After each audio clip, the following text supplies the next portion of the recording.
Forget what you think you know about the Titanic, the glittering ballroom, the staircase, the doomed lovers. The real story is locked 60 feet beneath the mud, in the ship's forward cargo holds, billionaire bank vaults packed with untouchable treasures no human has seen in over a century.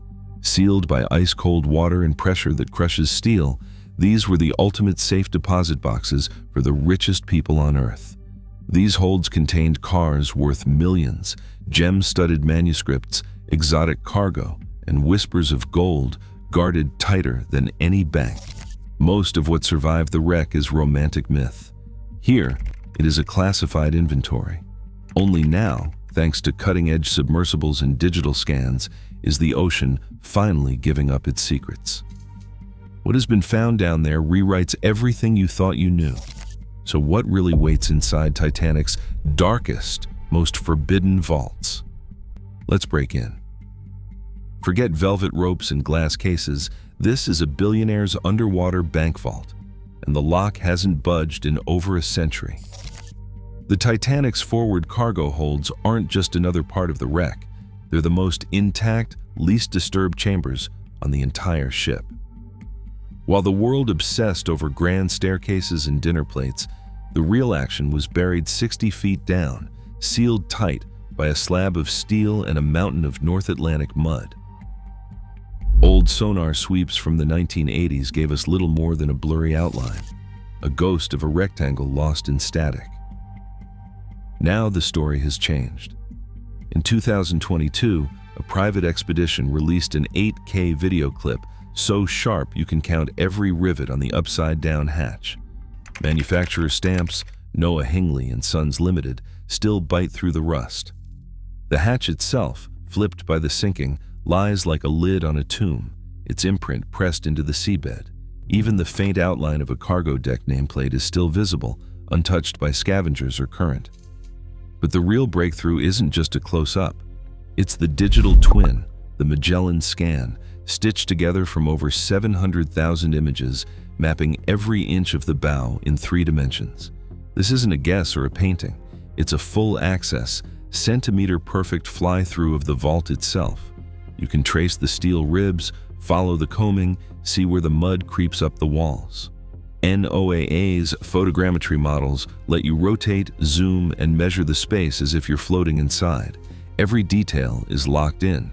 No speculation, no artist's impression, just raw, data-driven proof. Overlay the old sonar blur with this new footage, and the difference is night and day. Where there was once only rumor and legend, there's now hard evidence. The vault is real, intact, and sealed.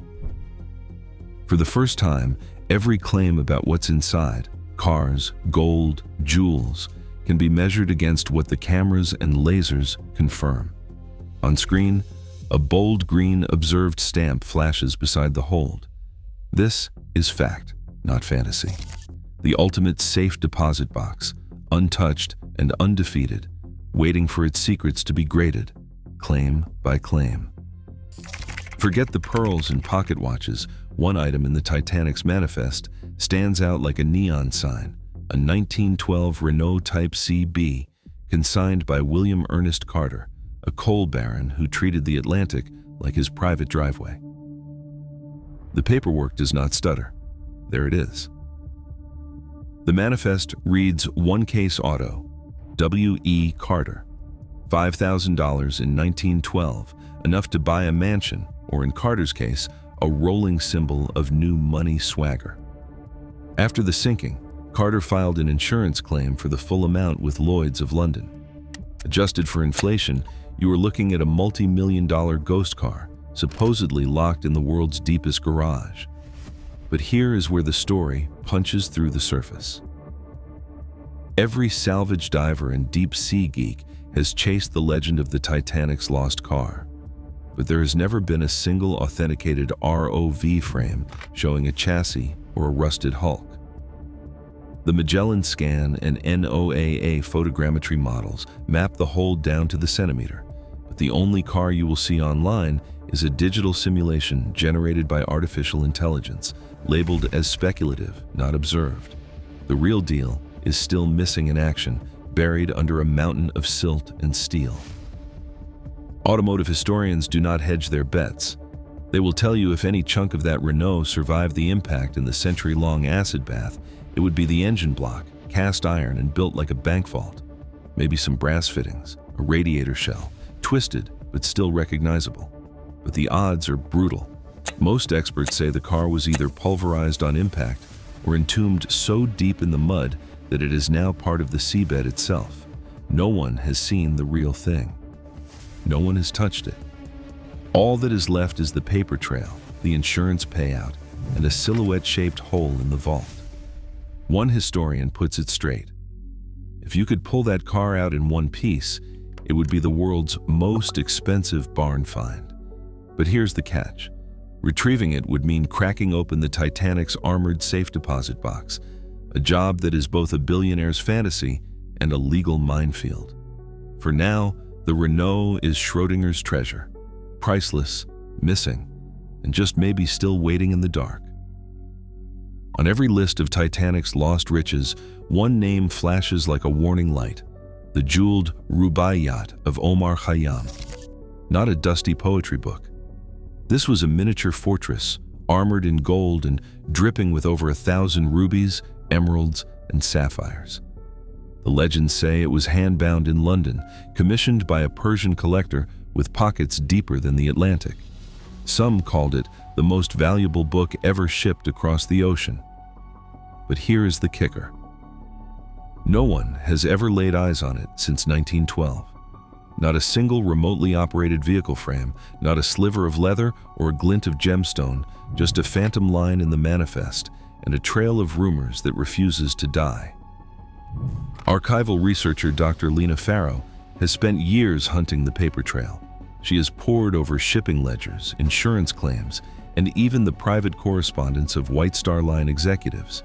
Her verdict is this: the Rubaiyat's presence on Titanic is a ghost story with no direct proof, but the smoke is thick enough to choke on.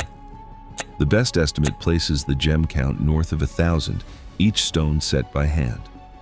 The price tag in $1912 is somewhere between a Fifth Avenue mansion and a private island. But could it survive? The science says yes, at least in theory. Leather, buried in cold, oxygen-starved mud, can last centuries. Gems and gold, they are practically immortal down there. No bacteria, no rot, just pressure and silence. If the Rubaiyat went down sealed in a crate, it is probably still down there. Every jewel as bright as the day it left the bindery. A billionaire's bauble, locked in the world's deepest safe deposit box, just waiting for someone crazy enough to crack the vault. Buried in the Titanic's manifest, right alongside the lost car and the rumored jeweled book, sits a line that reads like a riddle: 76 cases of dragon's blood. Not a fantasy, this was a real high-roller commodity in 1912. Dragon's blood is a deep red resin tapped from trees on islands so remote they might as well be on another planet. Back then, it was the go-to ingredient for luxury varnish, used on Stradivarius violins, grand pianos, and the fancy woodwork in the homes of the ultra-rich. Apothecaries called it a cure-all, mixing it into everything from wound dressings to potions for the anxious and sleepless. But here is where the story jumps from rare to outright strange. These 76 cases were not just tossed in the hold. Each one was packed tight in tin-lined barrels, a detail that screamed, "Protect at all costs." Tin was the high-tech packaging of its day, airtight and watertight, designed to keep the resin pure and potent across oceans. The value was not in gold coins, but in the promise of old-world secrets, bottled up and locked down in the ultimate safe deposit box. No ROV has ever caught a glimpse of these barrels, and no diver has ever cracked one open. For all we know, they are still sealed, resin solidified in the cold, oxygen-starved dark. Or maybe seawater found a way in, and what is left is a chemical ghost dissolved into the mud. Either way, the dragon's blood barrels prove that the Titanic was not just hauling status symbols. It was moving a cargo list straight out of a billionaire's fever dream, with every crate a gamble between fortune and oblivion. If you want the purest shot of Titanic conspiracy, forget gold bars and cursed mummies. Nothing gets deep-sea treasure hunters whispering faster than the legend of the smuggled masterpieces. The story goes like this. In 1912, while the official manifest listed trunks and trunks of ordinary cargo, a handful of first-class passengers decided to move art worth millions, with no paperwork, no customs, no questions asked. The trick was lead tubes. Roll up a Monet or a Rembrandt, slip it inside a cylinder lined with metal thick enough to block X-rays and nosy inspectors, then declare it as plumbing supplies or machinery parts. No one was the wiser. Newspaper clippings from the 1970s revived the rumor, spinning tales of paintings hidden in the ultimate safe deposit box. Titanic's sealed forward hold, 60 feet under the mud, locked away from every lawman and tax collector on Earth. But here's the catch. There is not a single entry for lead tubes or unlisted art in the ship's manifest. No remotely operated vehicle footage, no insurance claim, just the perfect crime, priceless art, hidden in plain sight, swallowed by a billionaire's underwater bank vault. The motive makes sense, the method is genius, but the evidence is a ghost, no proof, just a rumor that refuses to drown. Step past the velvet rope and you hit the real nerve center of Titanic's deep-sea legend, the gold conspiracy. Forget the pearls and pianos. Some say the forward cargo hold doubled as a private vault for the world's banking elite. The ship's log does not hide the paranoia. 2 armed guards were assigned to the hatch, a steel lock, chain reinforced, and the key in the chief officer's pocket. Orders were clear. Do not leave your post until the last passenger is aboard. Even as the Atlantic swallowed the ship, there is no record of those guards abandoning their station. The lock stayed shut. The hatch, now flipped and welded to the seabed, kept its secrets. Here is where the rumors get teeth. Secondary sources whisper about gold bars, 3 cases, 12 troy ounces each, supposedly bound for the U.S. Federal Reserve. But the ship's manifest makes no direct mention. No ROV has ever caught a glint of bullion, and no safe box has surfaced in the footage. It is a perfect recipe for conspiracy, airtight security, a billionaire clientele, and just enough paperwork to keep the story alive. Maritime security experts point to the protocols, armed guards and reinforced locks, as standard for high-value shipments, not proof of a hidden gold fortune. In the end, all that is stamped is the evidence, guards, locks, and a vault that will not open. The gold remains a rumor, locked away with the rest of the world's most expensive secrets. Every time the Titanic's cargo vault comes up, someone drops the cursed mummy bomb. The story goes like this.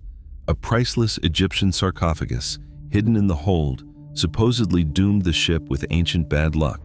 Strip away the tabloid fog, and here's what is left. Nothing. Not a single line in the manifest, not a custom slip, not even a baggage tag.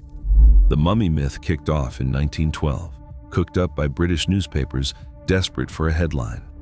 One reporter claimed an unlucky priestess rode in the bow, and her curse sealed Titanic's fate. The story caught fire. By the time the ship's wreck was found, the mummy had become a deep-sea urban legend, spawning books, documentaries, and late-night ghost specials. But every serious investigation hits the same wall. No artifact, no paperwork, no eyewitness. Maritime historians have torn through every cargo list and insurance claim. The only thing buried in the forward hold is a century-old hoax. The real treasure is the vault itself, sealed, silent, and packed with valuables that actually existed. The mummy? Just a ghost story, echoing through the static. You would think a steel ship would last forever, but at 12,500 feet, the rules flip upside down.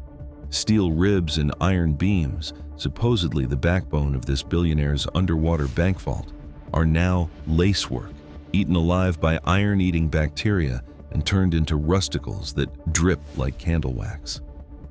Meanwhile, the so-called fragile cargo, the dinner plates, the champagne bottles, the earthenware jugs, shrug off the pressure like nothing happened. It is a physics cheat code. At 2 degrees Celsius and under 380 atmospheres, water floods every crack, equalizing pressure inside and out. Air pockets crush, but solids and liquids do not care. Glass and porcelain, with their tight atomic bonds, barely flinch. That is why you find crystal decanters still sitting upright on the mud, while the steel around them crumbles. Oxygen is the real enemy, but down here, it is almost gone, just enough to feed the bacteria that eat metal, not enough to rot leather or paper sealed in mud. The cold locks everything in stasis. Chemical reactions crawl. A materials scientist would tell you that ceramics and glass are inert, immune to everything except a direct hit. So, if there is a porcelain vase or a bottle of vintage Bordeaux in the vault, odds are it is still down there, staring back through the dark, outlasting the very ship that was supposed to protect it. The Titanic didn't just break in half, it split along a fault line that decided in seconds what would survive and what would be vaporized. The stern, packed with engines and empty space, turned into a steel blender as it twisted, snapped, and finally imploded on the way down. Picture 50,000 tons of metal folding in on itself, air pockets crushed by 6,000 pounds per square inch. The result? A debris field so mangled that even the ship's boilers look like they've been through a war. Nothing fragile stood a chance. China, glass, even steel beams were shredded and scattered across half a mile of seabed. But the bow, where the real loot was stored, played by different rules.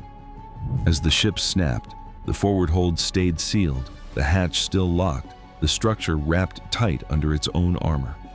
Instead of exploding, the bow knifed into the mud nose first, driving itself 60 feet under the Atlantic floor. Forensic analysts call this the mud seal effect. The pressure outside and inside equalized almost instantly, saving the vault from the same fate as the aft. The steel ribs didn't crumple, they settled. The cargo deck didn't blow open, it was pressed deeper, locked away from current, scavengers, and even the worst corrosion. Every scan tells the same story. The stern is chaos, the bow is a fortress. That is why the billionaire's bank vault is still uncracked, because the laws of physics, fracture mechanics, and a mountain of ocean mud slammed the door on history and threw away the key. 60 feet. That is how deep the Titanic's bow buried itself in the Atlantic mud. A vault dropped into the planet's most secure lockbox. For every billionaire fantasy about cracking open the forward holds, here is the hard stop. You would have to excavate a skyscraper of silt in total darkness under 6,000 pounds of pressure per square inch. Engineering firms have run the numbers. To reach the sealed cargo deck, you would need a custom-built deep-sea mining rig, a fleet of support ships, and years of round-the-clock ROV work. The price tag? Hundreds of millions just to move the mud before you even touch the steel. And that is if you get the permits. The Titanic site sits under UNESCO protection, with legal barriers as thick as the mud itself. Maritime archaeologist Dr. Elias Noor spells it out. We are not talking about a salvage operation. We are talking about opening a geological tomb. Every shovelful risks collapsing what is left of the structure, destroying the very evidence we want to study. He is not alone. The consensus among deep-sea scientists and ethical archaeologists is clear. Leave the vault sealed. The mud is not just an obstacle, it is a preservation chamber, a natural safe that has kept the world's most valuable cargo untouched for over a century. No amount of gold or lost treasure justifies bulldozing a time capsule that has survived everything the ocean could throw at it. The verdict is final. The Titanic's forward hold is a permanent vault locked by 60 feet of Atlantic mud and the weight of history itself. Right now, a billionaire's underwater bank vault sits welded shut beneath 60 feet of ocean mud. Its ultimate safe deposit boxes taunt every billionaire, hacker, and treasure hunter alive. No sub, drone, or billionaire's checkbook can crack that seal. In an age obsessed with instant access, the Titanic's forward holds remain the last fortress money, myth, and technology cannot touch. Some secrets still outprice the world. Drop your wildest theory in the comments.